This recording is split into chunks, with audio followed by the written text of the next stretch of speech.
I decided to become a teacher when I was 11 years old. I was inspired by Mrs. Wilson, my fourth grade teacher. When I was younger, I had a drug-addicted mom and an alcoholic mom. My father was absent. We found ourselves homeless at one point. I remember when I was 9 years old, my mom came in the house and she was drunk. And I saw my mom and her brother physically fighting. And then I witnessed my mom get arrested. And so I had to go to school the next day while I was in fourth grade, holding on to that trauma. There was a knock on my classroom door, and it was the Department of Social Services. And Social Services had came to my classroom in front of all of my classmates to take me to emergency foster care. And I remember my fourth grade teacher, she was trying to talk to Social Services and ask them what's going on. They wouldn't tell her anything. And so finally she stopped talking, and she bent down and she kneeled down and she hugged me and she whispered in my ear, "Anthony, everything is going to be all right." And then I was taken to an emergency foster home.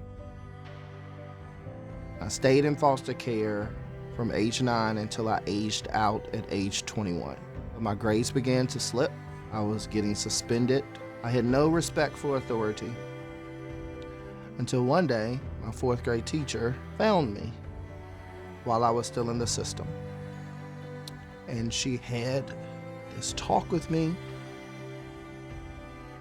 And she said, "Anthony, I want you to take hold of all of your anger and all of your bitterness and all of your hatred that you have towards this world and towards your parents, and I want you to make something of yourself. What do you want to become when you grow up?" And I said, "I want to become a teacher just like you."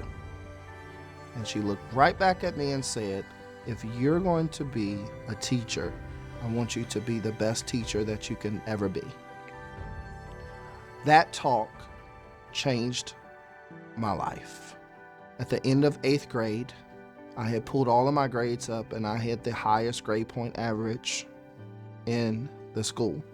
I graduated high school with a 3.8 GPA, and I was in the top 20% of my graduating class. I put myself through college, but my senior year of college, my mom died, and I was still in the foster care system. And I remember calling Miss Wilson when my mom died, and she whispered once again, "Anthony, everything is going to be all right." She said, "What do you need?" And I said, "Miss Wilson, this is my senior year of college. I don't even have a car. I don't even know how I'm going to get to my student teaching placement." Miss Wilson got up every morning and she picked me up and she took me to my student teaching placement so that I can complete my student teaching before she went to work every morning. And when I started my teaching career, I went back to that same elementary school I was taken from, and I was teaching 3rd grade, and Mrs. Wilson was still teaching 4th grade. I kind of think of teaching as reaching lives of students that you won't even get a chance to meet. So because Miss Wilson changed the trajectory of my life, I've helped to change the trajectory of other student lives. It goes beyond academics. You have to humanize them first and connect with them, and then those students will see that you really do care, and they will perform for you. My name is Anthony Swann. I am the 2021 Virginia Teacher of the Year.